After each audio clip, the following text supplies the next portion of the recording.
Hello everyone, today we are going to solve another fluid mechanics manometric problems, and this is one of the problems. So let's start it.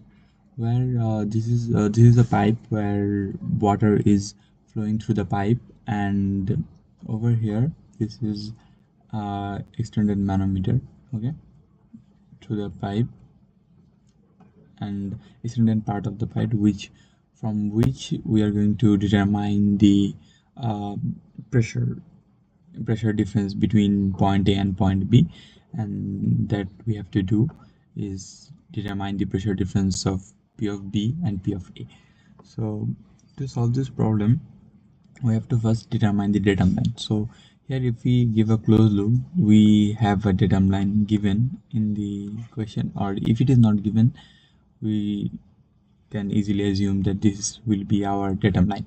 So from datum line, this manometric height is 0.6 meters, and from this portion to the actual line line of action of pressure A and B is Z. So we don't have the value of Z, and let's just start the calculation, and uh, furthermore we're gonna understand if we need the value of Z or not. So let's start it. Well, first of all, we're gonna start from the point A, pressure A. So at point A, you can start from B also, everything is similar to that.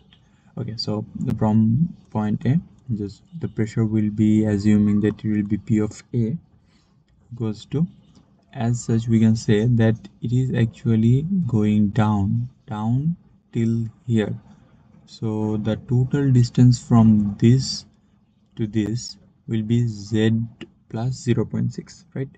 And as it is going downward, so the sign will be plus positive of Z plus 0.6 rho of WG.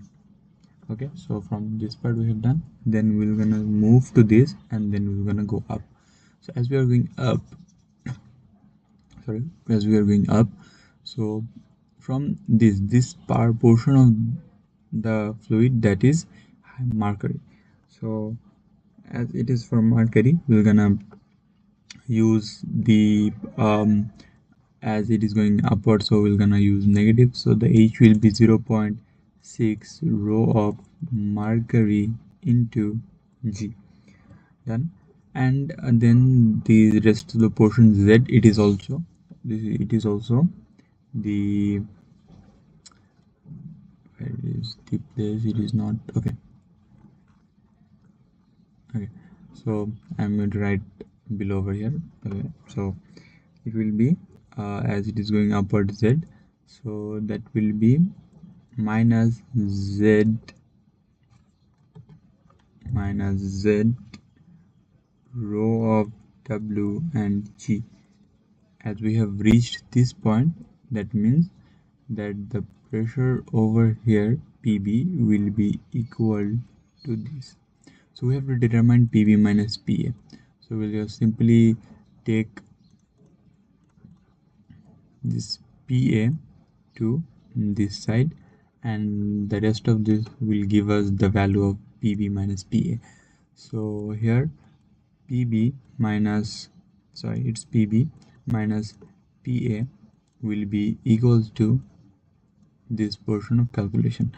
As you can see here that, okay, so let's simplify this for you. So here we're gonna get Z rho of WG plus 0.6 rho of WG, and here this is 0.6 rho of mercury into G, minus what we're gonna get is Z rho of WG.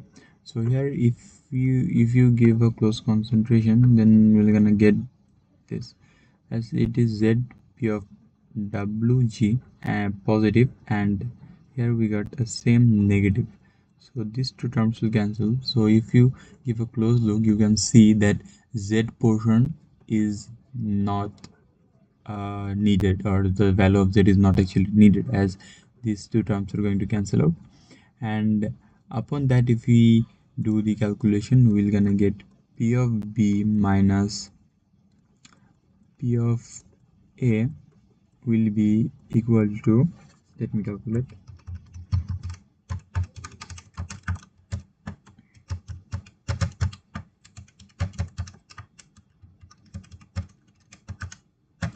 Okay, so we're gonna get, it will be nearly about 74.16.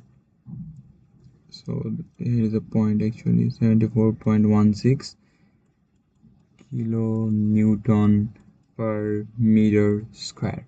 So we can also write it as 74.16 kilopascal. So here it is, and here is the math, and yes, that's why you can get the answer. Thank you.